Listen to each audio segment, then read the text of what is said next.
an effective teacher is really purposeful about what he or she is trying to accomplish in the classroom. I mean, you've got to know exactly it is what you want kids to be able to know and be able to do. An effective teacher is, I'm learning what that means. I guess that's probably it, right? An effective teacher is somebody who is constantly learning, because every day my lessons, or my good lessons, are when I've listened to my students and I've assessed them and I know what they need. And my bad lessons are when I think I know what they need, but I don't actually check. So that's got to be part of it, and I'm really trying to learn how to do that, and how to make formative and informal assessment part of my everyday. But the good teachers that I see, some of my mentors that I've had, I mean, they were just really responsive to their students. They also knew their students very well. I define being effective as a teacher as motivating students to reach their highest potential, and also to achieve things that they maybe didn't think they could do. So I guess that would be mainly how I define effectiveness as a teacher, is if I'm reaching my students and able to motivate them to achieve high academic standards. Effective teaching is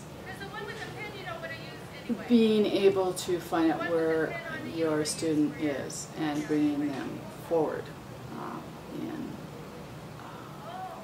in intellect, in information, in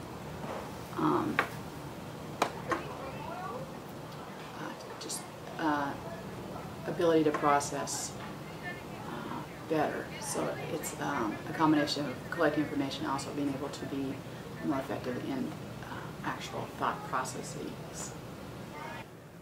It pretty much is based on their responses, on their feedback.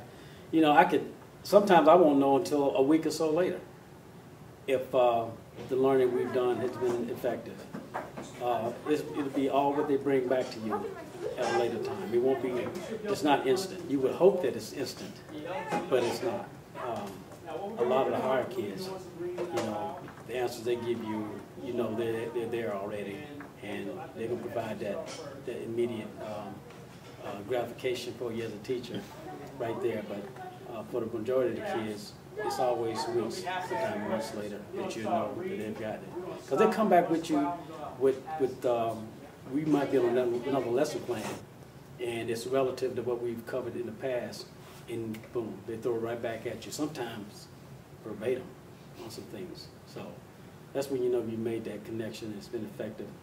Assessment is definitely how you know that you're being effective. I always try to do pre and post assessments, and since I've been teaching, I've really gotten into the use of data and how it drives my instruction, so I can see sometimes things aren't effective, and then you get to go back and you make changes, and that's really powerful, what you learn from that.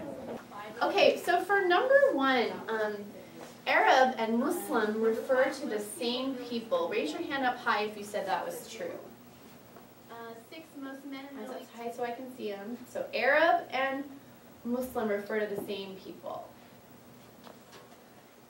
Okay, you put your hands down. Good. Number 2, the religion of Islam is very different from the religion of Christianity. So you want to raise your hand up high if you said that was true. An example of data I've used is I give a baseline writing assessment at the beginning of the year, and I grade that on a 6-trait rubric, and then I tease out, these are the lowest traits for my 60 kids, and then from there I really go back to those papers and I look to find specific parts of those traits, and then I might align a series of lessons in Writer's Workshop to address those weaknesses. That's just one example. When I know that I've effectively taught the things that I think that this person needs to learn, this person needs to learn, I'll hear that in the kind of behaviors and the kind of things that they say later applied to other situations. Well, I have outcomes that I'm hoping my students will reach. There are of course learning objectives that have to do with my discipline. There are also social skills objectives and critical thinking objectives. And so when I see my students, I don't want to use the word mastering, but at least tackling those skills, getting into them, and working on them, then I know that I'm moving in the right direction. And then I think also when you see that students want to do better in the things that they're working on, I feel like, okay, this is working. They want to learn. It has to come from them, right? So when they're taking ownership and they want to learn more, they want to get better, then I feel like I'm doing my job right. When everything's kind of stagnant, then it doesn't feel right.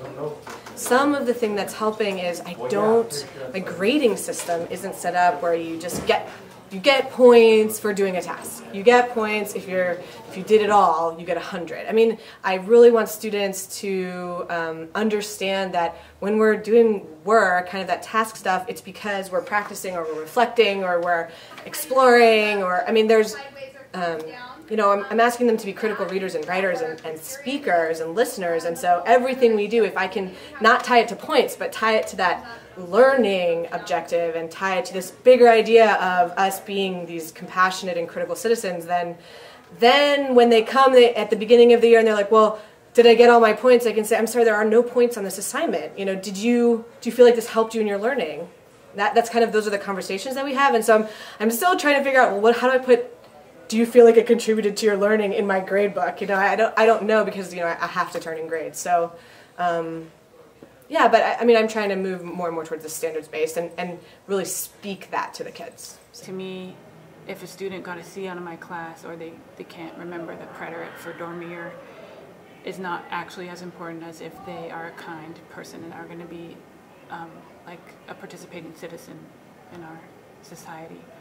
Well, that's, the teaching happens on a lot of different levels, and some of the levels are for the tracking material. Some of that is for the purpose of the school district legislation, Congress, government to justify funding. And some of it, I'm not sure that they would really show a lot of interest in it, because in the end, what does the idea that this student can now start saying answers in class have to do with their funding? You know, nothing. But what's more important to that student's family is, can he speak up? Can he show his intellect? So it's like, how do I track that? Inside my head, I'll share it with parents, but as far as tracking per se, like, you know, you can't really grade that. You can't say, well, this kid's got a 90% in self-confidence, you know. It just doesn't work. But, you know, will he be able to speak in front of a congressional committee? I think he's going to be able to. A lot of that stuff is not going to be quantifiable. There's no way. But what's more important sometimes, you know, is it more important that he knows that what the word constituency means, or that he knows how to represent a constituency?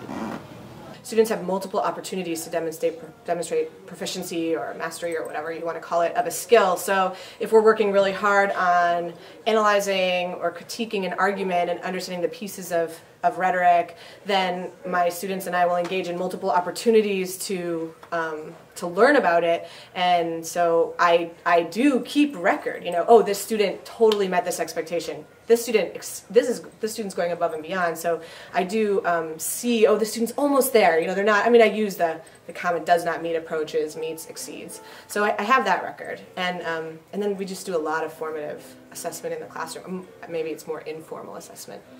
Yeah. What do you think? What do you think Cassio did? He's a good guy, and look at what just happened. What do you think Cassio did? I think he'd probably be like, oh, like he looks, it hits him, and he's just like, oh god, and he's like, I can't speak, and he's just drop the knife. Oh my gosh, yeah. Is it a knife or is it a sword? Oh, I think it's kind of like a sword fight. Yeah, you decide. Okay. All right, cool. So, how are you going to show the status shift? There's an elevator where I go low. Kind of change the tone of your voice. Cool, Yeah. cool. The voice, face Okay. expression. Can you still use height? I mean, can you go from here to here? It's a little harder because since usually it's represented in the balcony. I always say that I don't move. So I can't always particularly point out the points that may have changed them, but I know over the long run, just by you being there and being honest with them, that anything can happen. And I'm always hoping it'll be positive, you know, and most times it is. This is their life, right? So I hesitate. I had a colleague in graduate school who actually works in this district who would remind me, sort of Dewey, an idea that like, we're not preparing them for life, right? This is their life. And there's something also that we're preparing them for another part of their life. So we try to talk about this as being their life too, because it is. But yes, we talk a lot about activism and what that means. We talk a lot about action and when you care about something, what do you do about it, and why reading and writing and speaking and listening can help you to make a difference in the world about issues that you care about. For what, as a resource teacher,